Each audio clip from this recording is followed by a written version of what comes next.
ಆತ್ಮೀಯ ಸ್ಪರ್ಧಾ ಮಿತ್ರರೇ, ನಾನು ನಿಮ್ಮ ಮಾರೇಗೌಡ ಸರ್, ಎಕ್ಸಲೆಂಟ್ ಇತಿಹಾಸ ಪುಸ್ತಕದ ಆಥರ್. ವಿದ್ಯಾರ್ಥಿಗಳೇ, ಇಂದಿನ ಈ ಒಂದು ತರಗತಿಯಲ್ಲಿ ನಾವು ಭೂಗೋಳಶಾಸ್ತ್ರ ಮತ್ತು ಅರ್ಥಶಾಸ್ತ್ರದ ಪ್ರಶ್ನೆ ಮತ್ತು ಉತ್ತರಗಳೊಂದಿಗೆ ಬಂದಿದ್ದೇವೆ ವಿದ್ಯಾರ್ಥಿಗಳೇ. ಹೀಗಾಗಿ ಪ್ರಥಮ ಪ್ರಶ್ನೆ, ರಾಜ್ಯದ ಆದಾಯಕ್ಕೆ ಕೈಗಾರಿಕಾ ವಲಯದ ಕೊಡುಗೆ ಎಷ್ಟು? ಸರಿಯಾದ ಉತ್ತರ 20%. 20% ಆಗಿದೆ. ಎರಡನೇ ಪ್ರಶ್ನೆ, ಇನ್ನೋವಾ ಅಗ್ರಿ ಬಯೋ ಪಾರ್ಕ್ ಎಲ್ಲಿದೆ? ಸರಿಯಾದ ಉತ್ತರ ಮಾಲೂರು, ಕೋಲಾರ ಜಿಲ್ಲೆ. ನೋಡಿ, ಕೋಲಾರ ಜಿಲ್ಲೆಯ ಮಾಲೂರು ತಾಲೂಕಿನಲ್ಲಿ ಇರುವಂತದ್ದು. ಮೂರನೇ ಪ್ರಶ್ನೆ, ಗ್ರೀನ್ ಫುಡ್ ಪಾರ್ಕ್ ಎಲ್ಲಿದೆ? ಸರಿಯಾದ ಉತ್ತರ ಬಾಗಲಕೋಟೆ, ಬಾಗಲಕೋಟೆ ಜಿಲ್ಲೆಯಲ್ಲಿ ಇರುವಂತದ್ದು.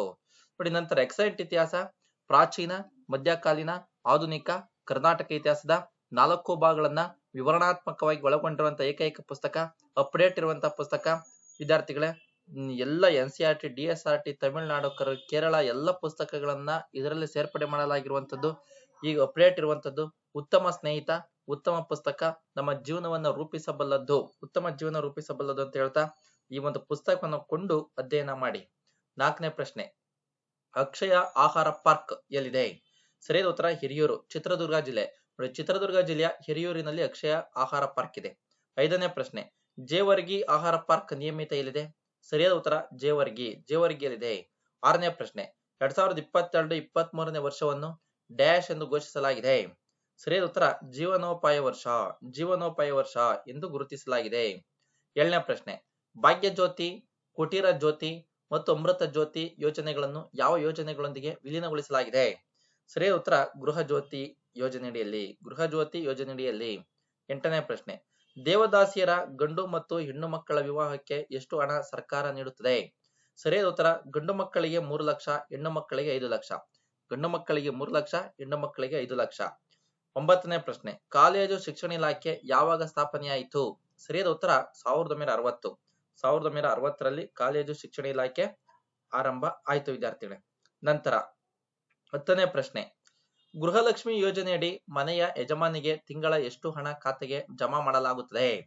ಸರಿಯಾದ ಉತ್ತರ 2000 ರು. 2000 ರು ಕೊಡದಂಗಿರ್ಲಿ, ನಮ್ಮ ರಾಜ್ಯ ಹಾಳಾಗೋಯ್ತು. 11ನೇ ಪ್ರಶ್ನೆ, ಹೊಗೆ ಸೊಪ್ಪಿನ ವೈಜ್ಞಾನಿಕ ಹೆಸರೇನು? ಸರಿಯಾದ ಉತ್ತರ ನಿಕೋಶಿಯಾನ. 12ನೇ ಪ್ರಶ್ನೆ, ತಂಬಾಕು ಮುಕ್ತ ಭಾರತದ ಗುರಿ ಯಾವಾಗ ಹೊಂದಲಾಗಿದೆ? ಸರಿಯಾದ ಉತ್ತರ 2030ಕ್ಕೆ ಹೊಂದಲಾಗಿದೆ. 13ನೇ ಪ್ರಶ್ನೆ, ಭಾರತದ ಹತ್ತಿ ಸಂಶೋಧನಾ ಕೇಂದ್ರ ಎಲ್ಲಿದೆ? ಸರಿಯಾದ ಉತ್ತರ ನಾಗಪುರ, ಮಹಾರಾಷ್ಟ್ರದ ನಾಗಪುರದಲ್ಲಿ ಹತ್ತಿ ಸಂಶೋಧನಾ ಕೇಂದ್ರ ಇದೆ. 14ನೇ ಪ್ರಶ್ನೆ, ಅತಿ ಹೆಚ್ಚು ಕಾಫಿಯನ್ನು ಉತ್ಪಾದಿಸುವ ರಾಜ್ಯಗಳು ಯಾವುವು? ಸರಿಯಾದ ಉತ್ತರ ಕರ್ನಾಟಕ, ಕೇರಳ ಮತ್ತು ತಮಿಳುನಾಡು. 15ನೇ ಪ್ರಶ್ನೆ, ಭಾರತದ ಕಾಫಿ ಸಂಶೋಧನಾ ಕೇಂದ್ರ ಎಲ್ಲಿದೆ?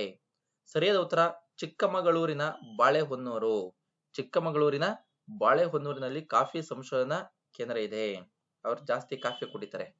16ನೇ ಪ್ರಶ್ನೆ, ಕೇಂದ್ರೀಯ ಎಮ್ಮೆ ಸಂಶೋಧನಾ ಸಂಸ್ಥೆ ಎಲ್ಲಿದೆ? ಸರಿಯಾದ ಉತ್ತರ ಹರಿಯಾಣದ ಹಿಸಾರ್. ನೋಡಿ, ಎಮ್ಮೆ ತುಪ್ಪ, ಎಮ್ಮೆ ಹಾಲು, ಎಮ್ಮೆ ಬೆಣ್ಣೆ ಒಳ್ಳೆ ಗಟ್ಟಿ ಕ್ವಾಲಿಟಿ ಇರ್ತದೆ ವಿದ್ಯಾರ್ಥಿಗಳೇ. 17ನೇ ಪ್ರಶ್ನೆ, ಭಾರತದ ರೈಲು ತಂತ್ರಜ್ಞಾನ ಸಂಶೋಧನಾ ಸಂಸ್ಥೆ ಎಲ್ಲಿದೆ? ಸರಿಯಾದ ಉತ್ತರ ವಡೋದರ, ಗುಜರಾತಿನ ವಡೋದರದಲ್ಲಿರುವಂತದ್ದು.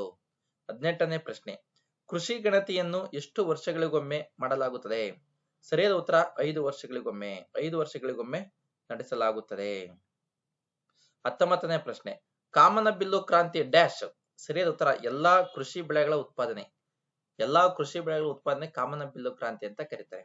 20ನೇ ಪ್ರಶ್ನೆ, ಅತಿ ಕಡಿಮೆ ಅರಣ್ಯ ಹೊಂದಿರುವ ರಾಜ್ಯಗಳು ಯಾವುವು? ಸರಿಯಾದ ಉತ್ತರ ಹರಿಯಾಣ ಮತ್ತು ಪಂಜಾಬ್ ಅತಿ ಕಡಿಮೆ ಅರಣ್ಯ ಹೊಂದಿರುವಂತಹ ರಾಜ್ಯಗಳಾಗಿವೆ. ನೋಡಿ ವಿದ್ಯಾರ್ಥಿಗಳೇ, ಹೀಗೆ ಕೇಳಿ, ಶೇರ್ ಮಾಡಿ, ಲೈಕ್ ಮಾಡಿ, ಸಬ್ಸ್ಕ್ರೈಬ್ ಮಾಡಿ. ಮತ್ತೆ ಮುಂದಿನ ತರಗತಿಯಲ್ಲಿ ಮತ್ತೊಂದು ಸಬ್ಜೆಕ್ಟ್ ನೊಂದಿಗೆ ಭೇಟಿಯಾಗೋಣ ಅಂತ ಹೇಳ್ತಾ ತರಗತಿಯನ್ನ ಮುಕ್ತಾಯ ಮಾಡ್ತೇನೆ. Thank you.